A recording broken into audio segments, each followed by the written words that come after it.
it's me, Renee. I'm back. Yes, I'm in the same clothes. I decided to do a little filming in one day, but yeah. Anyway, sorry. So this is me continuing, kind of summarizing my 2022 reading year. A lot of these books you might have seen me before talk about, but hey, maybe you're new on my channel. In that case, you might have not seen this.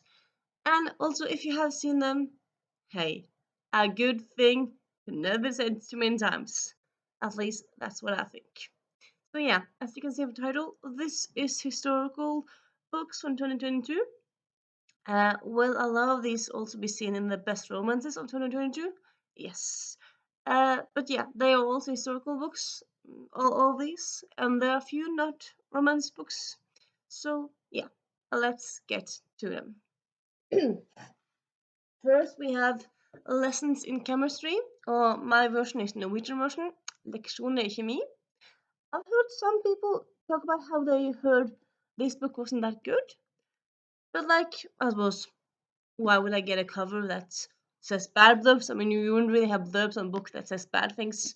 But yeah, I read it in July, and I really, really loved it. I haven't reread it so far, but I don't really tend often to reread books the same year I read it the first time. But yeah, I very much loved it, very much enjoyed it. And yeah, it was actually one of my favorite reads of last year. So for me, I loved it. I can't speak for anyone else, but personally, I very much loved it. I felt like it had girl power, it had great quotes, great characters, great story. There was a mystery that you couldn't really tell really before the end. At least I couldn't. I suppose maybe other people could guess stuff, but I could not. And yeah, and also it's becoming a TV series, which I'm very much looking forward to that one. Then we have, and yeah, for some reason I decided to go with firstly with the two that aren't romances. Was this was how one has a romance in it, but I wouldn't call it a romance because that's not like the main part of it. And like also like uh uh definition of romance genre is that the romance storyline has to like end happily. In this one, it does not. Though the book ends happily, it doesn't end happily with romance. I can just say that, I suppose. Though I suppose you kind of quickly know what happens with that, so it's not really a spoiler. I mean, because the story is told like back and forth in time, so you quickly know that something is going on with the love story. But yeah, then we have Curse of the Spectre Queen by Jenny Elder Smoke. This being the first in a series. Not sure how long the series is gonna be, but yeah. It is set during 1910s, someone say 1920? No, 19. Yeah. Anyway, I believe it's during the First World War. Also, just a little side note, but yeah. At least for me, I'm kind of bugged, annoyed when books that are not set in modern day don't have like an age don't like have a year before the first chapter. Well, at least like there could be like one page here, like after the title page where it says like 1910, 1912, something like that, or like just before the First World War, because then you know. I suppose yes, in this one you know it's set around the First World War because after a few pages she mentions the war. But like at least for my sake, I kind of like it just kind of written out before, like what year it is. Well, if not like very firstly, that maybe just have it like first sentence, like in the beginning, the war seemed to be going on forever, like something like that. That's at least how I personally prefer it to be. But yeah, anyway, I do remember it says around the First World War. I believe it's set during it, during or around, like around that time. And yeah, it's kind of like Indiana Jones, but like with a female character. So there's like a hint of fantasy, but mostly it's kind of real world criminals and real world adventures. And yeah, it's a quite fun story. And yeah, definitely would recommend it. Then we have just some few books we'll talk about same in the same go because they're same author. It is Erica Riley books. This one being the prequel, so the first one like that in the first one in the timeline, but this one being the first one like published in the series. Also the first one read it back in I wanna say April, February, around then. The Duke Heist by Erica Riley. Actually one of my favorite reads of all time, I think. Someone recently asked me like what's my favorite read from last year, and I mentioned this book and I just love it so much.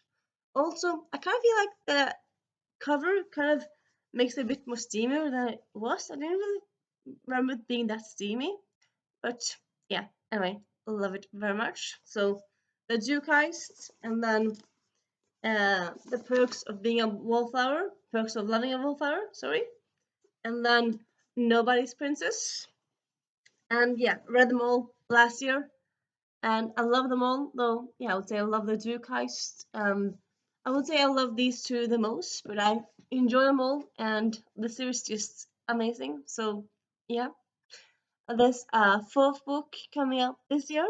I'm very excited for that one. Coming out in the fall. So, yeah.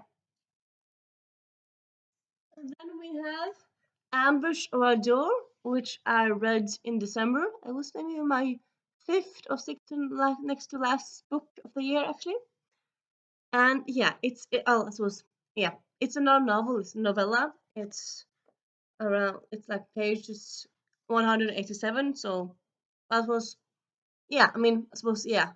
Actually, the definition actually, at least at Avalon of a novel, is that it should be 100 pages.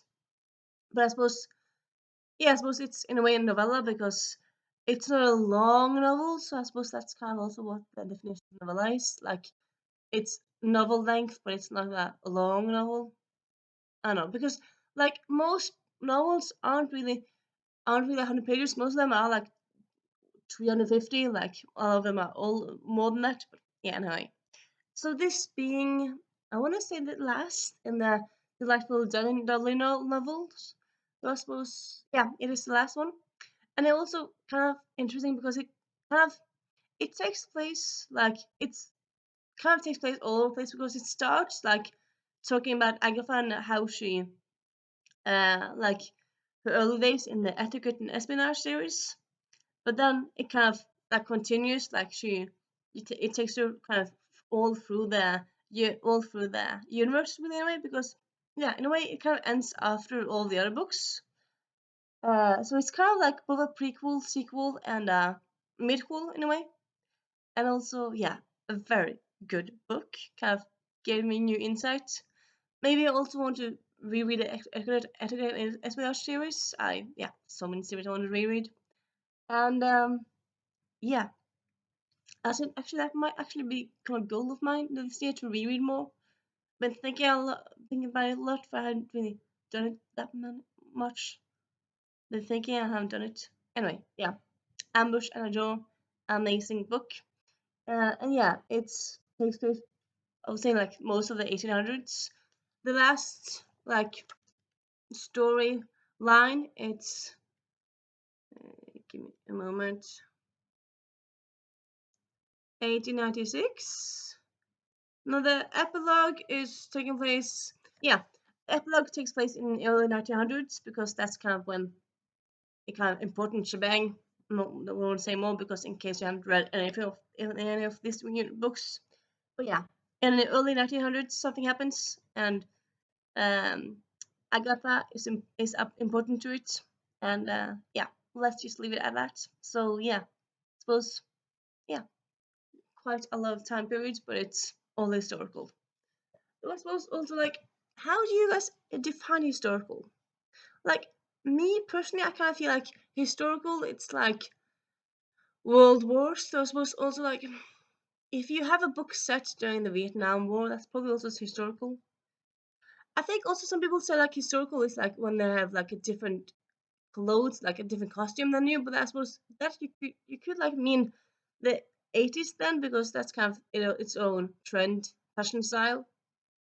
And also like I used to think like historical is like from a time when I wasn't born myself. Like that way you can't really be old and read historical because like if you're in your 40s you can't read books from 40 years ago because that's part of your lifetime, but it's kind of like historical period. I don't know. But yeah, kind of a little a little interesting to think about there really. But yeah, and then we have a Caribbean Heiress in Paris. This being a historical romance, but yeah, historical.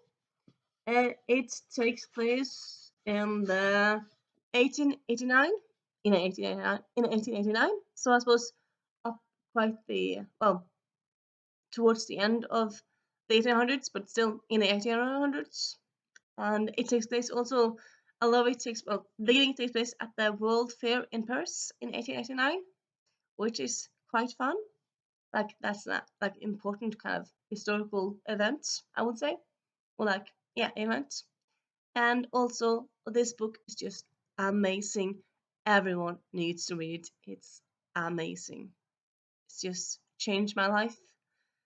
It's just, I have no complaints, nothing I want to fix about it. It's just an amazing book all around. So, yeah. And then we have. Why is this here? This isn't. Sorry, I'm gonna move it because this came out like just a few. It came out last year and it's set in modern day. So I don't know why it's in the pile of historical reads. I suppose I was silly when I made it. Okay, anyway, then we have A Curious Beginning by Diana Rayburn. This being the first of the Veronica Speedable series. Takes place in 1880, 1870, 1887. So yeah, I suppose kind of right there. And yeah, so it's historical. It's not like way in the past. It's just 200 years in the past, but still historical. I suppose, yeah. I mean, yeah. Anyway, yes, and blah blah blah blah blah. Well, those are the historical reads that I feel like I'm missing something. Give me a moment. Blah de blah de blah de blah. No, all the books. Yeah, those are historical reads that I read last year and I absolutely loved. And yeah, as I said, I will definitely recommend them all. All books I highly recommend. Yeah, all books I highly recommend. So yeah, if you're in the mood for a historical read, that yeah, most of these are from pretty recent years. I suppose if you read lots of historical books, these are new books. You might have not read them. I suppose A Curious Beginning came out. I want to say 5 years ago now because there's quite a lot of sequels. But yeah, anyhow, yes, that's it really. And yeah, I hope you liked this video. If you read any of these books and you want to talk about them, please do. If you have read any historical reads last year that you really enjoyed and want to recommend me, please do. And otherwise, I kind of just want to I will just hope you have a nice weekend and I'll see you soon. Bye.